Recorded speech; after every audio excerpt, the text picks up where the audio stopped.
Profit maximizer number 2, financial literacy. What is it? Is the key to lifelong financial success. I learned this the hard way. Financial literacy is the key to lifelong financial success. On average, research shows 50% of the business owners and entrepreneurs do not read the financial statements. They don't. Even though they get their tax return, you show them, what does that mean? I don't know. I just pay whatever in taxes. My accountant handles that. They don't understand financials. They just don't. And I don't blame them, because before I didn't understand financials either. And it cost me dearly, because I was always always been a revenue guy. I'm the guy focused on bringing in, generating more revenue. Revenue would solve all problems. That was my belief until DJ, the co-founder of VEG, then DJ told me that. I learned it from DJ, and DJ said, by the way, put up your hand, DJ, so people know. Yeah, so DJ told me that, then it's not how much money you make, it's how much money you keep.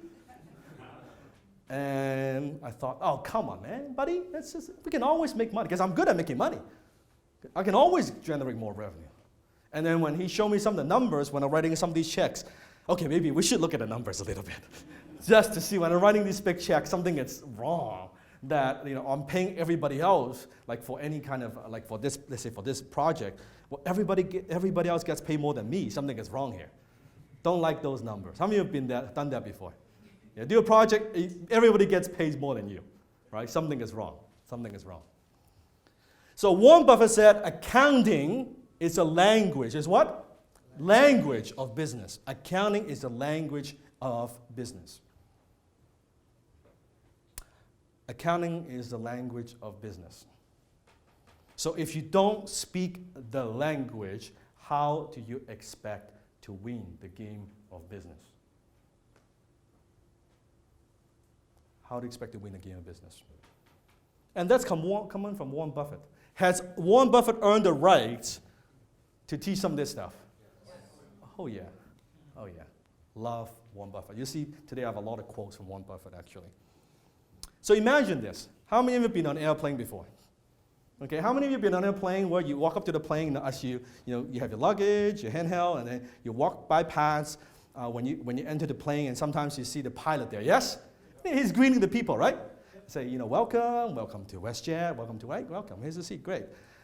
And it's all good. Let me ask you a question. What if you are walking by and the pilot says, hey, welcome, shaking your hand, and then suddenly the pilot turns over to the cockpit and say, phew, look at all those dials, man.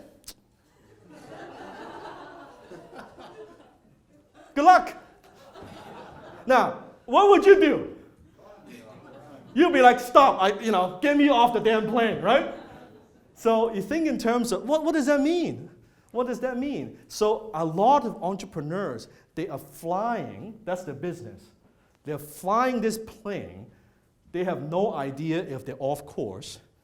They're at the wrong altitude, and they're running out of fuel, which is cash, and they don't even know, because they're not looking at the dials. They're flying blindly, and they don't understand what dials they need to understand, like what do I need to look for. They just look at this stuff like, do I push here, do I do, shit. And you wonder why 95% of small businesses fail within the first 10 years. Think about it. So sustainability comes from knowing what you are doing and measuring your progress. Write this down. If you want to build a sustainable business, you have to know what you're doing and measure your progress. Measure your progress. In fact, repeat after me. You can't improve something you don't measure. One more time. You can't improve something you don't measure, because you don't even know if it has improved. You're guessing. You're like, I think it is, but I have no clue. I don't know. I hope it is. If you want to build a sustainable business, here's what I've learned. The goal is not to get rich, it's to stay rich. It's actually not too difficult to become successful. It's actually way more difficult to stay successful. Now, for some of you, I know you are new to business, you may be at the initial startup stage, you're not quite there yet. You may not be able to understand how profound this is yet. Take it for someone. I've almost been financially dead twice. No bankruptcy, but I've been financially dead almost twice. That because I was overconfident that I could always make money and then overspend, overinvest, made some bad decisions, made some bad investment, lost my money, made my money, lost my twice. So now my philosophy is I'm much more conservative that I am. I used to be this crazy, stupid optimist. I'm always very optimistic. Oh yeah, it's gonna work. Yes, no problem. We can always make it happen. Yes, it will come through. Now my philosophy is not like that at all. Now I'm very conservative. I look at risk very, very differently. Before, I would think of, in terms of any deals that I do, the first thing comes to mind is how much money would I make? How many of you think about that sometimes? When you get, yes, be honest, how much money would I make, okay? Now I look at any deal I get involved with, how much money could I afford to lose? For how long? What is the downside? Can I live with the downside? Very differently. I'm much more realist now. So take that from me. It's not to get rich, it's to stay rich. The whole name of the game, because you notice what happens is in business, usually, if you study successful guys, usually it goes through a cycle. How many can see the economy goes through a cycle? Yes? When the economy is good, a whole bunch of people, even stupid entrepreneurs, they make money. Because the tide, right, the trend, you don't need to be that smart, you'll make money. What happens is usually a 10-year period of time, and then they lose it. And then they try to build it, and then they try to build it again, and make a whole bunch of money, and then they lose it again. Very, very common. Very common. What happens is what you want to do is you want to minimize it. You want to make the money, minimize the loss, and then go from there. And that's easier said than done. Easier said than done. Because when you are making money, you think you're invincible. I've been there. I thought my shit doesn't stink. I thought I had the Midas touch, wonder boy, smart as hell, right? And that's when you know, and then usually you lose it way faster than you make it back. So the whole point is, you want to minimize. You don't want to have so many of these do-overs. Look at Warren Buffett. Did Warren Buffett make his money overnight? Yes or no? No, he made it through a what? A short period of time, a long period of time? He hasn't had that many do-overs. It's like even lost very, very little. Very, very little. Now, Earl, you have something to say, right? Share your story, actually, Earl, from this. Yeah, Mike, give Earl a mic. Because Earl has... No, come here. No, come here. Come on. Earl, round of applause. Hear from Earl. Some painful lessons, man, but share that with them and they can see. Sure. Yeah. So that chart is me. So yeah, when I guess I got into marketing and sales quickly when I was in my early 20s, and I made my first million by age 27. I had sold about $40 million worth of stuff, made a lot of money, thought it was invincible. My answer to everything was, hey, throw more money at it, and it'll just work. And then I got dumb, right? So because when you do that, you lose little brain cells, and I had more money than brain, so that's kind of what I did. Anyway, so exactly like that chart says. I made a bunch of money, and then I lost it all. And then I made a bunch of money, and then I lost it all. So I was Twice, making, right? Twice. Yeah, twice. Twice. So at my peak, I was making $2 million a year, and then at my fall, I lost everything.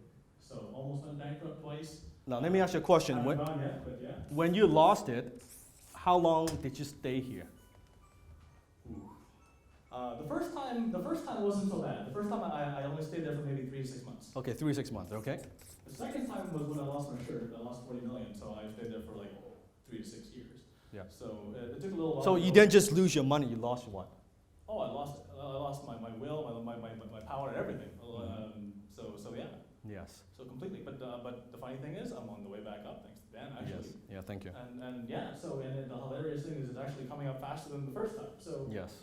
the skills that you get on the up, you get to keep, right? So just remember that, and don't dwell too much on the down, right? Because don't forget, learn your lessons from the down so you don't screw up twice. Yes. But yeah, that's the deal. Round of applause.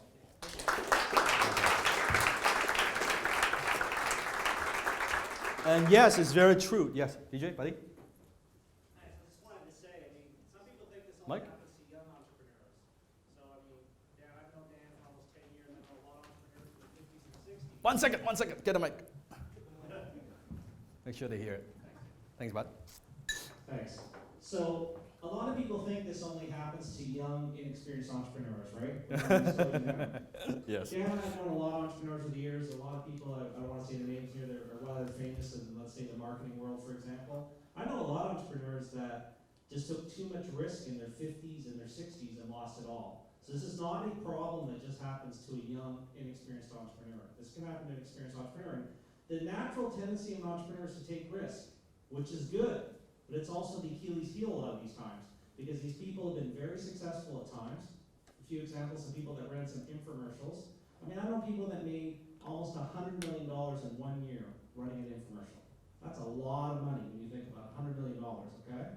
And within 18 months of that time, they are flat broke, okay? They were smart, they were making a lot of money, they were taking risks, they kept pushing the envelope. As Dan was saying, they're not looking at where the downside is. They're not looking when the market shifts or change. So, for those that don't know much about infomercials, you buy media time in infomercials 3, 6 months up to a year in advance, and you prepay for that time.